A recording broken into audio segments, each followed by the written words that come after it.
TCS ఓడు విశాఖలోనే పెడతానన్నాడు. గూగులోడు విశాఖలోనే పెడతాన్నాడు. కాగ్నిజెంటోడు విశాఖలోనే పెడతాను. వర్సావాడు విశాఖలోనే పెడతానన్నాడు. అదాని విశాఖలోనే పెడతాన్నాడు. ఎవ్వడు పెట్టుబడి చూస్తానన్నా విశాఖలోనే పెడతాన్నాడు. Because metro city plus highly developed city, ఇంకా డెవలప్‌కి ఎక్కువ స్కోప్స్ ఉన్న సిటీ కాబట్టి దాని మీదనే కాన్సంట్రేట్ చేస్తున్నారు.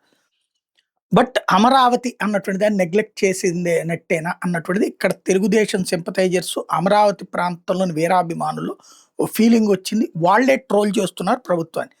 పైగా రైతులు మొన్న కూడా అల్టిమేటం ఇచ్చారు. నారాయణం అసలు మమ్మల్ని ఎవరిని పట్టించుకోవట్లేదు, మా ఏ సమస్య పరిష్కరించట్లేదు.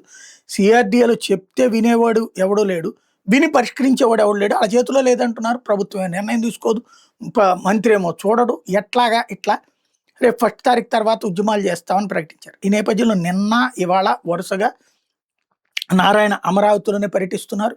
మరి ఎవరైతే ఈ సమస్యలు చెప్తున్నారో వాళ్ళు అక్కడ నారాయణతో చెప్పి పరిష్కరించుకుంటారో లేదో తెలియదు కానీ, నారాయణ అయితే 2 రోజులుగా వరుసగా అక్కడే అందుబాటులో ఉంటున్నారు. ఇవాళ కాలువలు సరిగ్గా కడుతున్నారా లేదా, ఆ స్టీల్ వంతెన సక్రమంగా కడుతున్నారా లేదా, రోడ్లు సక్రమంగా కడుతున్నారా లేదా, ఇవన్నీ చెక్ చేసుకోవడం, అట్లాగే అమరావతికి సంబంధించినటువంటి ప్లాట్ల కమిటీతో మీటింగ్ అవ్వడం, ఇవన్నీ చేసుకొస్తున్నారు.